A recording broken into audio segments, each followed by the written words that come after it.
All right, let's read from chapter 3, shall we?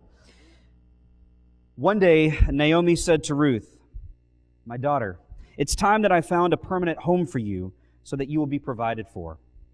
Boaz is a close relative of ours, and he's been very kind by letting you gather grain with his young women. Tonight, he will be winnowing barley at the threshing floor. Now do as I tell you. Take a bath and put on perfume and dress in your nicest clothes. Then go to the threshing floor, but don't let Boaz see you until he has finished eating and drinking. Be sure to notice where he lies down. Then go and uncover his feet and lie down there. He will tell you what to do." "I will do everything you say," Ruth replied. So she went down to the threshing floor that night and followed the instructions of her mother-in-law. After Boaz had finished eating and drinking and was in good spirits, he lay down at the far end of the pile of grain, and he went to sleep. Then Ruth came quietly, uncovered his feet, and lay down. Around midnight, Boaz suddenly woke up, and turned over. He was surprised to find a woman lying at his feet. "Who are you?" he asked. "I am your servant Ruth," she replied. "Spread the corner of your covering over me, for you are my family redeemer." "The Lord bless you, my daughter," Boaz exclaimed. "You are showing even more family loyalty now than you did before, for you have not gone after a younger man, whether rich or poor. Now don't worry about a thing, my daughter. I will do what is necessary, for everyone in town knows you are a virtuous woman. But while it's true that I am one of your family redeemers, there is another man who is more closely related to you than I am. Stay here tonight, and in the morning I will talk to him. If he is willing to redeem you, very well, let him marry you. But if he is not willing, then as surely as the Lord lives, I will redeem you myself. Now lie down here until morning." So Ruth lay at Boaz's feet until the morning, but she got up before it was light enough for people to recognize each other. For Boaz had said, "No one must know that a woman was here at the threshing floor." Then Boaz said to her, "Bring your cloak and spread it out." He measured 6 scoops of barley into the cloak and placed it on her back. Then he returned to the town. When Ruth went back to her mother-in-law, Naomi asked, "What happened, my daughter?" Ruth told Naomi everything Boaz had done for her, and she added, "He gave me the 6 scoops of barley and said, 'Don't go back to your mother-in-law empty-handed.'" Then Naomi said to her, "Just be patient, my daughter, until we hear what happens. The man won't rest until he has settled things today." I think one of the unfortunate views of our culture, which has really seeped into Christian thought, is that a person can be complete, that a person cannot be complete, unless they're married. Have you heard this? Has this been something that you've witnessed in our culture and even in Christian culture? And so we say things like this to young people when they come home at college. "Have you found anybody to start dating yet?" Right? And part of that comes from excitement. We like weddings. We had one here yesterday at our building. Weddings are an exciting time, right? It's exciting to see 2 people pledge to each other for life and to be committed. That's a great thing. But it can't be the end-all, be-all of life, right? And so we have this mentality that until you're married, you cannot be a complete, you cannot be a whole person in God or really just in life. And while it's true that in the ancient world the convention of marriage was much more about a woman having means of protection and security even than it is in our own modern times, right? There's still that idea that we have that unless you're married, you cannot fully be a human person. I think that's wrong. And I think it's something that we have to kind of get away from, the idea that marriage, that there's a one-size-fits-all way of being a human person, and that marriage necessarily has to be a part of it. I love marriage, okay? I am happily married. I will stay happily married. I love marriage.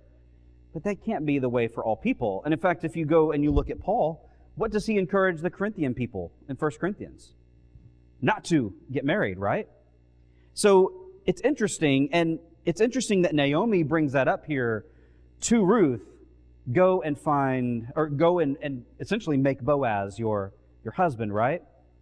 I wanted to talk about that right off the bat because I think it's something that we need to continue to think through. What do we do with single people, right, in our world? What do we do with single people at church? And a lot of what I see is, well, how do we get them married? How do we find them a loving spouse? And I don't necessarily think that's wrong. Again, I'm happily married. Being married is good, but it can't be the only way to be a person, especially finding your identity in God, right? All right, I want to dive into this story now. There's kind of an elephant in the text, so to speak, as opposed to the elephant in the room. There's an elephant in the text here that we need to talk about. And that is this a sexual story? This is a big conversation, okay? And the majority of my sermon is going to be taken up with this question because it has plagued people forever. How do we understand chapter 3 of Ruth? This is one of the main questions surrounding this chapter in particular. So let's examine the language of the story before we move on to discussing whether understanding it as sexual changes how we might feel about these characters or about how the story progresses. Most conservative scholars, and by that I mean religiously conservative scholars, dismiss this notion outright that it could be sexual in any way, all right? They don't even entertain the idea for a moment because they want to maintain this purity around Ruth and a purity around Boaz, and I don't think that's a bad thing. I don't think that's inappropriate to want to do that. These are good characters that we want to love and grasp onto and to find ourselves in, right? But then I read the text again, and I see potentially something different there. I'm not sure that viewpoint does justice to the ambiguity of the language that's used in this story. So I want to examine that language now. I'm going to have 5 main points here with the language that, again, expresses the ambiguity of the story. Okay?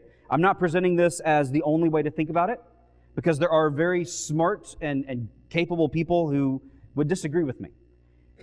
But upon further reflection this week, here's what I saw in the story. First, Naomi instructs Ruth to approach Boaz at night. Now, I suppose this could be read several ways, and I think this is by far the most likely.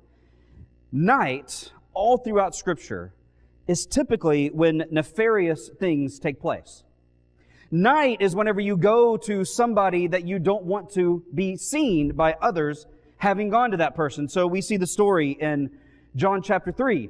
Nicodemus approaches Jesus at night so that he's not discovered conversing with Jesus, right? He's trying to hide something. Night is one of those, or darkness is one of those, it's that language that tips us off. Something nefarious is going on here, and we need to pay attention. At night, you have the cover of darkness. Whereas in the daylight, things are brought to light, right? In the dark, at nighttime, they can't be.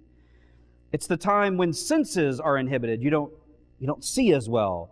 You can't hear as well. Things are hidden. It's a time when a person isn't able to see or think as clearly. And this isn't just in Scripture. If you've ever read any novel or any piece of literature at all, really, every good author uses dark and light to express this idea. Under the cover of night, different things happens. Secondly, Naomi tells Ruth to bathe, to put on perfume, and to get dressed. And most translations say something like nice clothes or her best clothes or something like that. I think mine said nicest clothes. Now, there's actually no adjective in the Hebrew there to qualify or quantify the clothing, that it's the nicest. The word simply means an outer garment, and we're used to that phrasing. What did Jesus take off? Michael was talking about this story, right, from John 13. What does Jesus take off to wash his disciples' feet? He takes off his outer garment. That's all that Naomi instructs Ruth to put on. But these steps of preparation, I think, are purposeful. To bathe, to put on perfume, and then to get dressed. This isn't the typical getting ready for the market or getting ready to go do business with somebody else. This isn't the typical getting ready for going to your friend's house even or a family member. Bathing didn't happen every day in the ancient world. It didn't even happen every week. Bathing was a kind of a luxury time that people might take a couple of times a month. Maybe a few times a month, but certainly not every day. And so the fact that Naomi is instructing Ruth, prepare yourself in a special way, indicates something to us, or it ought to. And we sometimes lose that because, well, quite frankly, we're all used to bathing every day, or most every day, right? You can all agree to that one. You can all agree to that one. And they certainly didn't waste expensive perfume on ordinary occasions. Again, look at that moment with Jesus, when the woman breaks the alabaster jar of perfume and anoints his feet. What does Judas say? What a waste! Why are you wasting such expensive perfume? So we see that here, that this waste, so to speak, doesn't typically happen. It looks like Naomi is intending something special with these instructions. The third thing, Naomi tells Ruth to wait until after Boaz has eaten and drunk, in verse 3. And then in verse 7, we're told that Ruth waited until he finished eating and drinking and was, as my translation says, in good spirits. Others say when he was feeling satisfied, or when he was in a good mood, or when he was in a contented mood. All of those really kind of strike at what's going on here. He's feeling good after drinking. Okay? So we need to state up front, we're talking about Boaz drinking alcohol here. And again, that's not forbidden in Scripture, okay? But Boaz is drinking alcohol here, and now he's in a good mood after drinking alcohol. And he's ready to go lay down and perform the task of threshing the wheat at night. A quick aside, the reason he's threshing the wheat at night and laying down where he is at the threshing floor is because there was a typical night breeze that would come in, and the way you thresh the wheat, you throw it up, the chaff gets blown away, and the good falls down to the ground. So that's why they would do it at night. That's why he's in this position of lying down at the threshing floor. But he's in a good mood after drinking. That doesn't take, a rocket scientist to figure out. There's a clue. There's a detail of what's going on in the story. And while these translations don't have to mean, okay? They don't have to mean that he is drunk, or that he's completely plastered, right? That he can't think clearly at all. I don't think that's what's going on in the story. Something is happening here, right? He's in a good mood after drinking. Maybe it just means that he was happy because he was full of food and drink. That is a possible way to understand it, okay? What I'm saying is that the language that's used potentially hints at something else, that there is ambiguity in the language.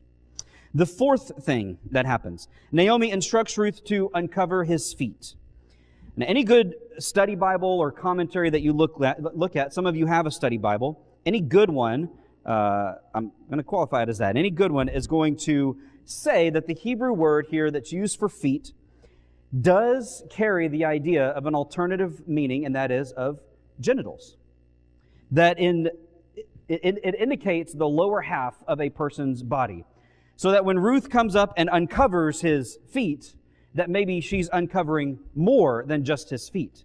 Maybe she's uncovering his legs and up to his waist as well.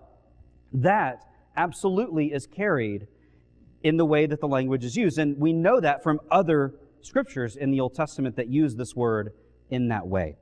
I'm not just making it up. I promise you, I'm not making it up. So the ambiguity, again, it doesn't mean it doesn't have to mean that that's what it is. But the ambiguity is there. And so trying to force a particular meaning upon it resists the fact that the language, I think, is purposefully ambiguous.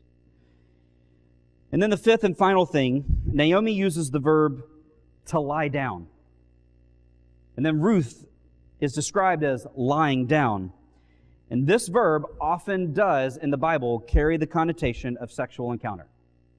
That such and such a person lied down with this other person. Over and over again in Scripture, we see that this verb carries that meaning. And so, again, the ambiguity. It's possible that she just laid down to him next to him in a harmless way. That is certainly a possibility. But it may not be as well. All right. If I haven't made it clear yet, I think the story is ambiguous. Before I talk about the implications of whether it was or wasn't sexual, I want to emphasize that the story as we have it does remain unclear as to what really happened that night. And someone may claim that they know it wasn't intended to be sexual. That's fine. If somebody wants to make that claim, I'm not going to tell you no. I'm not going to fault you for wanting to do that. But I simply don't think that the story as we have it, the language as we have it, the instruction as we have it, can't do anything but carry this ambiguous nature about what's going on.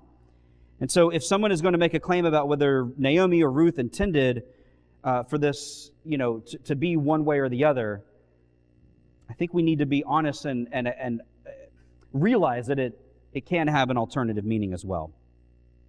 So let me go ahead and tell you what I believe about the story, okay? And then we're going to dive into this more. I believe that Naomi fully intended for Ruth to go there and do what I was just describing. I believe that it was Naomi's intention to get Ruth prepared to go have a sexual encounter with Ruth. And then I believe Ruth changed that idea, either on her way or when she arrived. I believe that she remained pure in this moment, but I think it was Naomi's intention that Ruth go give herself to Boaz. We'll do some more of that here in a little bit. So what if the encounter was or wasn't sexual? What does it matter? I think is a question. And I think the first thing to take note of when asking this question is that we must be careful not to impose our own culture's understanding of marriage and of sex, even of prostitution and other ideas like that. That we be careful not to take the way that we think about it, where prostitution is illegal in our country, except parts of Nevada, or at least in some way in Nevada. The laws there are more lax than they are in the rest of the country, in the other 49 states. But our way of viewing prostitution can't be the way that they viewed it. It's just, we're different cultures. We don't think about it in the same way, and we know that because rampant all over the ancient world was temple prostitution. At the very least, prostitution was happening all over in religious practices. Okay, even in Israel, we see that. We see the prophets talk about that. That's one of the things that they fight back against the Israelites with. It's no secret that we don't understand all of the customs in ancient Israel. Okay, next week we're going to see that. Boaz wants to go talk to this other family redeemer, and they have this really weird custom where they go to the city gate, and somebody takes off their sandal, and somehow that's a transaction's complete by taking off somebody's sandal. Yeah, we don't understand what that is. We don't see that anywhere else in Scripture. As biblical scholars, we have no idea what's going on in that story next week, other than, in some way, taking off a sandal ensured a transaction. But beyond that, we don't know anything. So it's a false... If you ever hear somebody say, oh, we know exactly what they were doing in such and such time, we don't really. Sometimes we have a fairly good idea, because we see lots of practice of it, or we see several examples of it. We don't fully understand what's going on in the stories of the Bible. And I think that applies here to Ruth as well. But for me, this question comes down to a matter of character. When I think about this question, what if the encounter was or wasn't sexual? To me, it comes down to a matter of character. Everything we have seen so far from Ruth and from Boaz indicates that they are people of high character.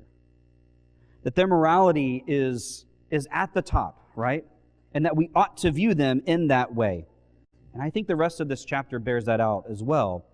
So if we're meant to infer that this was a sexual encounter which took place, then I think that would indicate a weakness on both of their characters, both Ruth and Boaz, at least as far as we understand the culture of ancient Israel. I think this would be a black mark against their character, and I don't think that's the way the story plays out. I think the story indicates that they are good people of good character, okay? So the question, what really happened? Well, the way I understand the story, again, is that Naomi had clear intentions of Ruth approaching Boaz to sleep with him that night at the threshing floor. So she prepares Ruth for the encounter. She encourages her to go at a particular time when Boaz should be at his weakest, right? If he has been drinking, and he is in a good mood from having been drinking, he is at a very weak moment. Especially if she's taken the time to pretty herself up for this occasion, right? All of the details leading up to it, I think, indicate my understanding.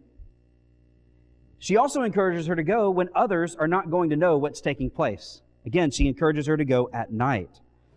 She tells Ruth to wait for Boaz's instruction whenever he wakes up, rather. Instead, Ruth does as Naomi asks, but with a different intention, I believe. She follows the steps that that Naomi lays out for her, doesn't she? She takes a bath. She puts on perfume. She goes at night. She lies down next to him. She follows those steps. Maybe because she feels guilty. She wants to follow her mother-in-law's instructions. But then Ruth goes about doing something different, doesn't she? Notice whenever Boaz wakes, Naomi had instructed Ruth, when he wakes up, ask him for his instruction or wait for him to say something. But what does Ruth do instead? She speaks up first. I think she changes what potentially could have happened. It is certainly possible that in a contented good mood after drinking, Boaz, upon waking, would have welcomed that sexual encounter. Instead, by Ruth speaking up, it changes, I think, the nature of what goes on at the threshing floor. So I think Ruth flips the script from Naomi's plan. A couple of other insights from this chapter, and couldn't come up with a clever title for this slide. Sorry about that. Did you notice the question, who are you? Boaz asks this of Ruth. It actually gets asked of her twice. I'm going to talk about my translation, not my translation, the New Living Translation here in a moment, I think does a poor job when Naomi is speaking to Ruth. But the first time this question comes up, who are you, is upon Boaz waking.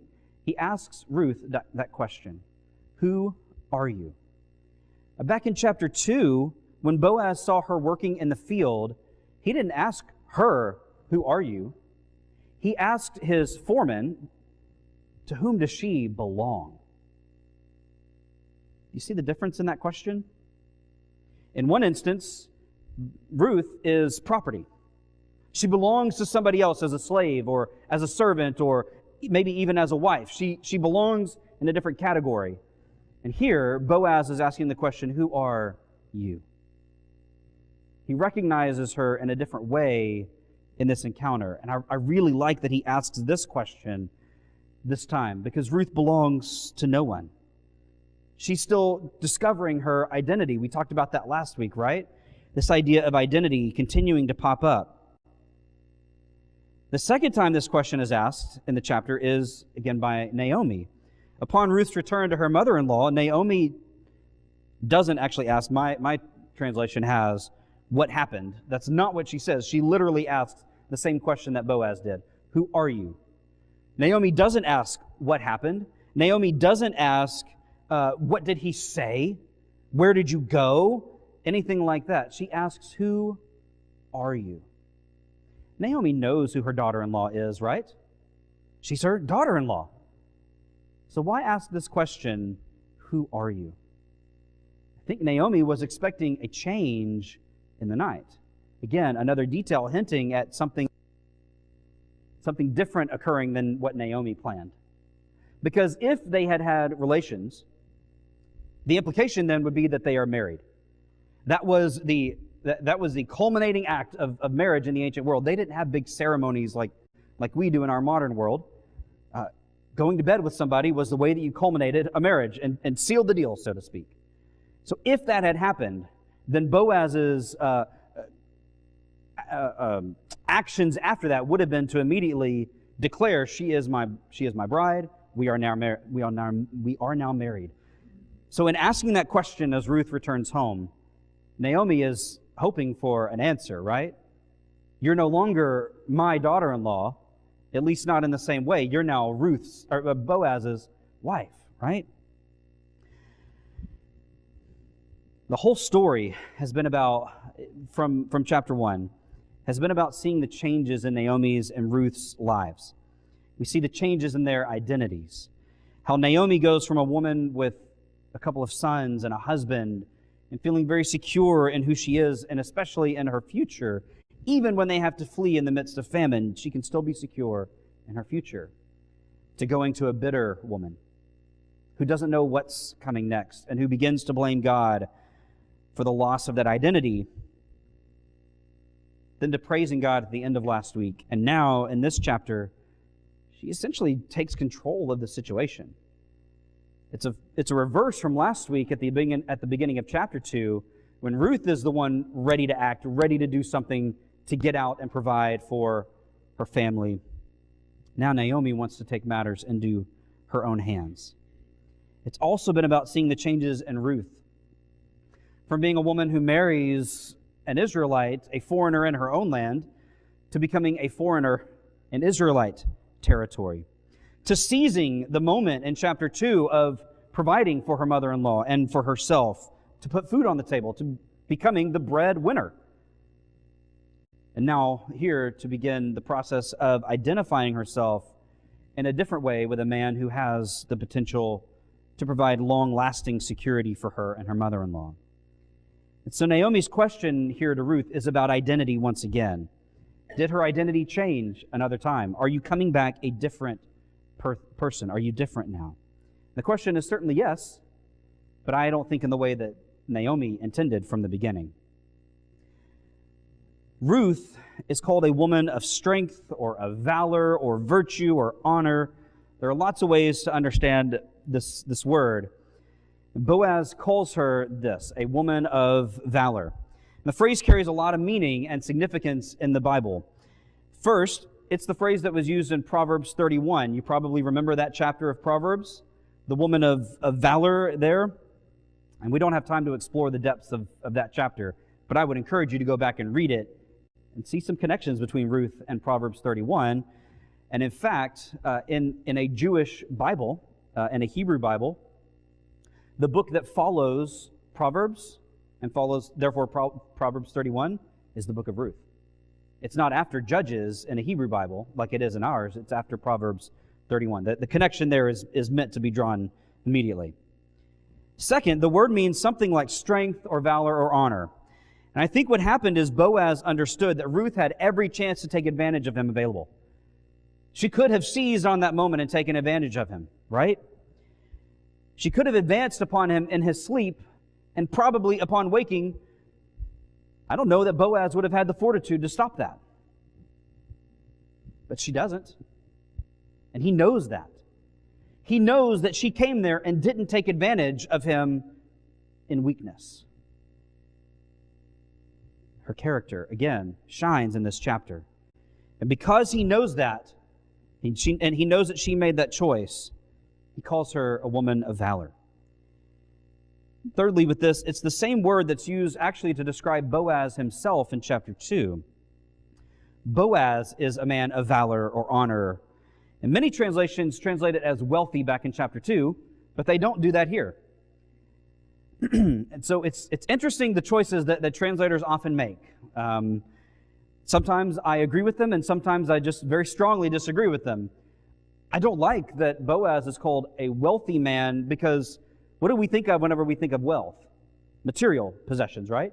And he certainly is that, but that's not the way that we're meant to understand Boaz in the story. He is a man of character. He's a man of strength and of honor and of virtue in this story. It has nothing to do with his wealth, his material well-being. It's the same for Ruth here in chapter 3. We're not meant to understand that Ruth is wealthy by material wealth. She is wealthy because she is strong in character. She's wealthy because of her virtue and her honor. And Boaz then applies that word to her. And for him to say that about her, he's essentially putting her on the same moral level as he is. That's really, really high praise for this foreign Moabite woman. The last thing I want to talk about is that she says to spread your cloak or your robe or your wing over me. And you might be wondering, one of these things is not like the other. Wing is not like robe or cloak. Why do I have that in there? Well, after Boaz asks who Ruth is, she replies that she is Ruth. And then she tells him to spread his cloak over her.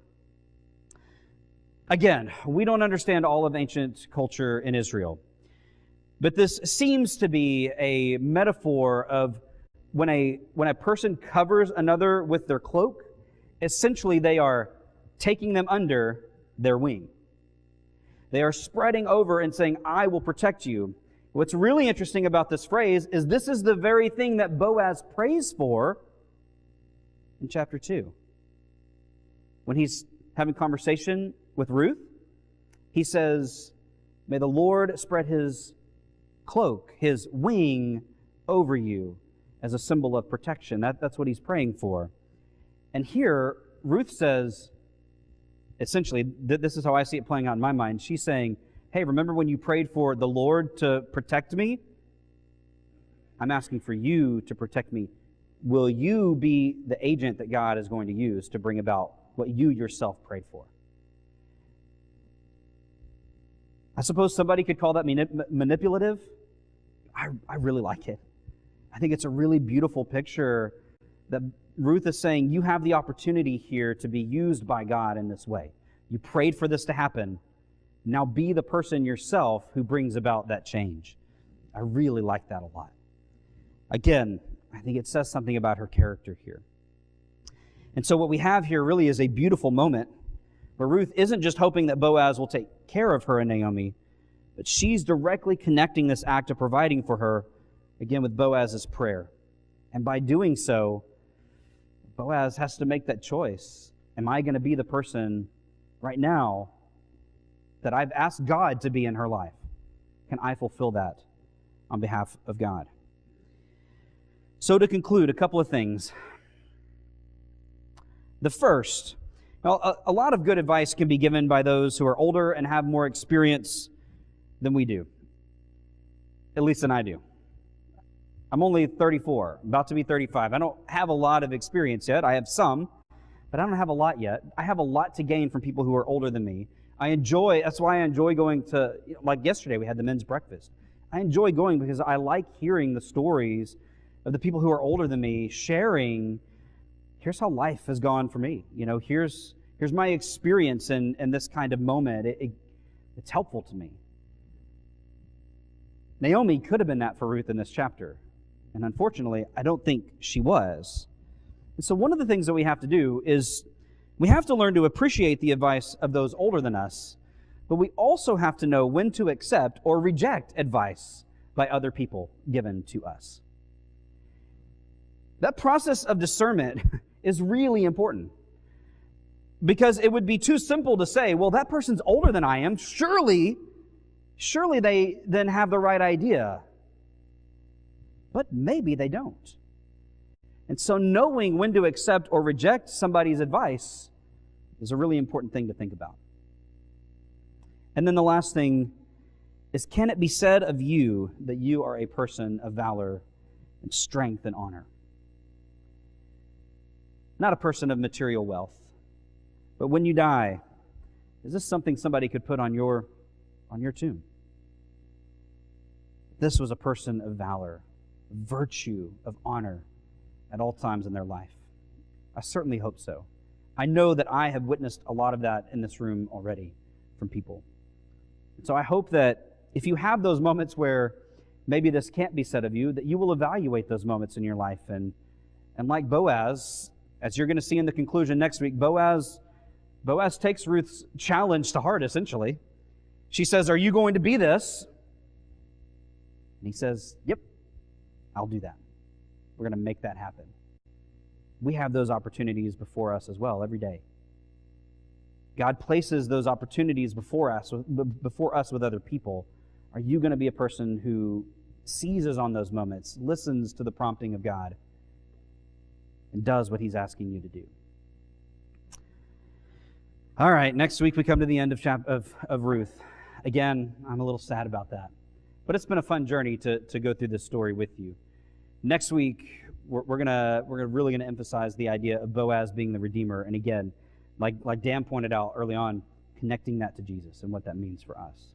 So I hope you'll be here next week with us to conclude this journey. And if you have any needs this morning, we're going to offer a moment during a song to come forward to ask for prayers, to lay things before God, to to call on your brothers and sisters to surround you in prayer, to comfort and encourage you, or to be baptized this morning. We want to rejoice with you. That's even better than a wedding. And weddings are great. But baptism, guys, that's a match made in heaven. Nah. Oh, come on. No sympathy laughs even? All right. Well, if you have a need, come forward as we stand and sing.